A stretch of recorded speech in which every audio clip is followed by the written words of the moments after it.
Merry Christmas and welcome to our Christmas Celebrity Special.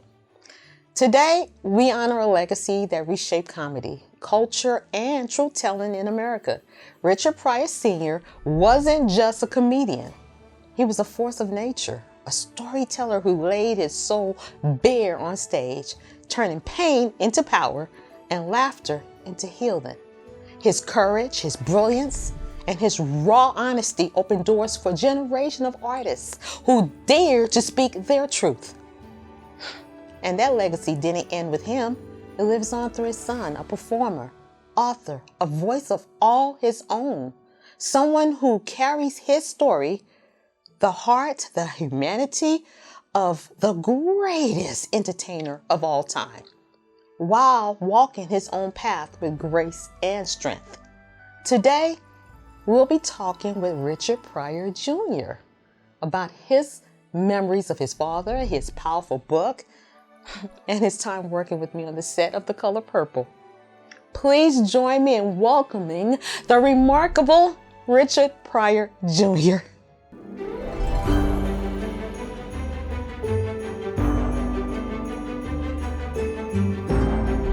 Thank you. Richard, before I even open this up, I think I want my fans and the audience to understand the soul of you as a man.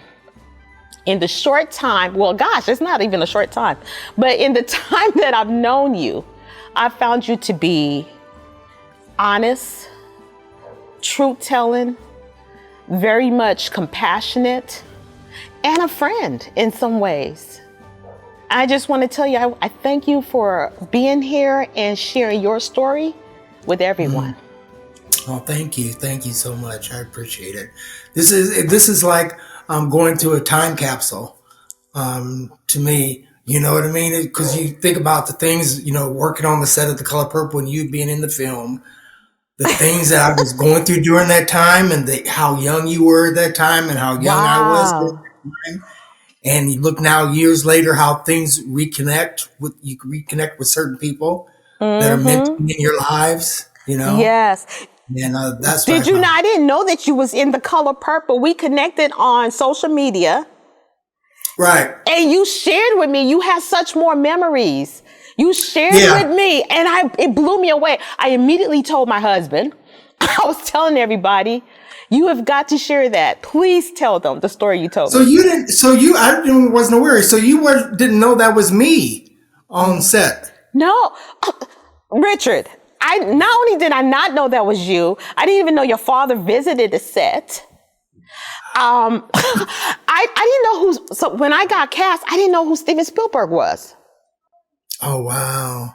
So that's why I'm like, when you reached out to me, it blew me away. That scene, there was a scene.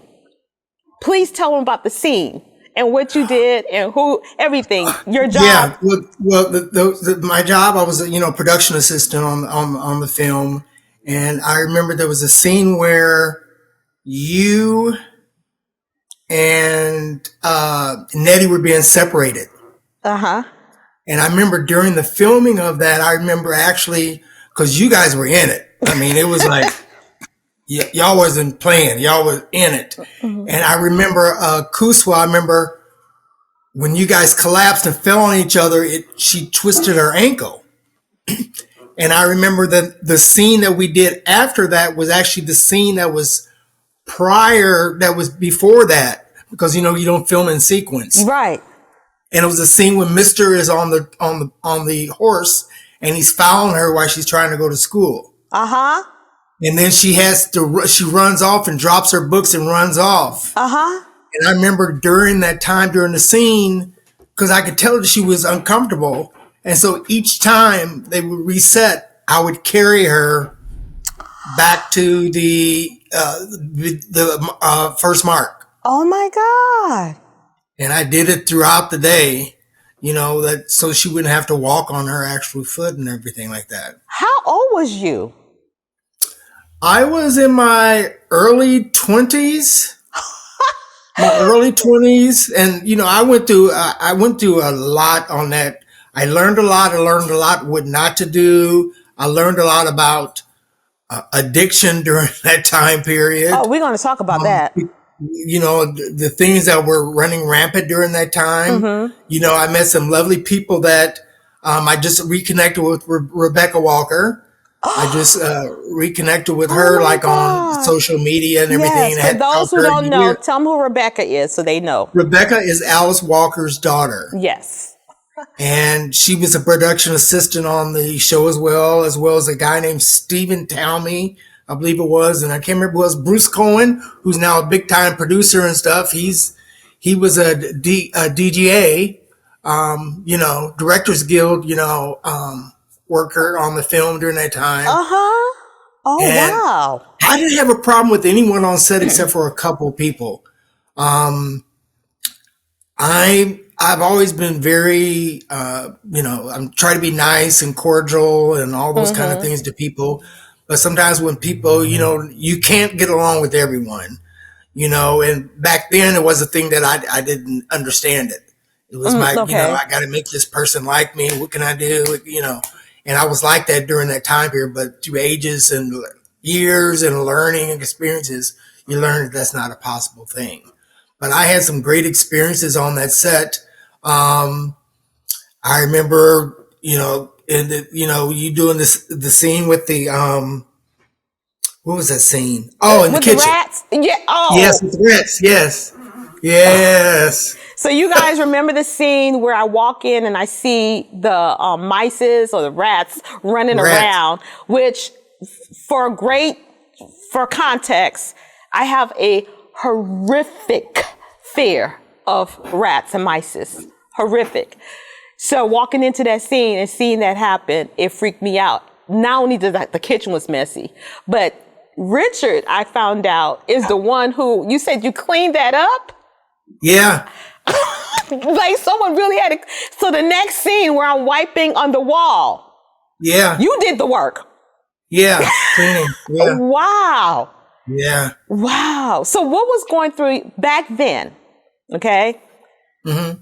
You personally, just you, what was going through your life at the time when you say you learned about addiction and you learned, you was young on top of it. Yeah. So what kind of addiction? Cocaine, definitely. Yeah. Oh, okay. It was definitely, yeah. And what it was I think it was so much of me trying to fit in, me trying to be like my dad, almost like trying to get that approval of doing the exact same thing, to trying to get, what can I do? Be like my dad? What can I do? How can I be like my dad? I think it was a lot of those things on there. And then on set, it was, I would do my work, but then when it was time we were done, it was partying time. Give me, and I remember, I need a detail. I want to see a visualization. Like, give me a story that happened. Like when you say it's party time. So from the set to what your life was, give me a specific story. Specific story. I remember some other assistants and myself. Some of us shared rooms and different things like that because we were filming in North Carolina. Mm-hmm. And I remember we finding out that there was someone actually there that had access to it or knew how to, I think it was a hairdresser or something. She knew how to get coke. That was her thing. Okay. And she was at that time staying at a different hotel because we had two different hotels that we were housed in. And I remember finally getting some. And I remember, we would be in our room. We would get our, our beer, whatever we had to have to drink. And we would just do coke all night and party and then realize we had a call at 5 a.m. Stop it. And then going to set at 5 a.m. just like strung out, just totally. Wow. And it was those kind of things were like almost everyday occurrences things. Every day. Because it was me. I didn't know how to put it down. It was almost like my dad. It was like I get to be something that I'm not, I'm usually quiet and all those Uh-huh. things and kind of introverted. But when I was like that, I felt like more powerful and that I could Mm. express more and I could talk more and I was probably rambling on so much that it was like, looked like I was crazy, but I wasn't feeling that was actually happening, you know, Huh. and word even got back to my father. So he had some people on set that actually knew him or had access to him and were letting him know the certain things that I was going through. I mean, that wasn't the worst instance. On that set, it was, of doing that, but it was another set where it was really horrible that I got really, really bad and almost died What on was the another story set. with that? What said and what was the story with that That one? was on critical condition.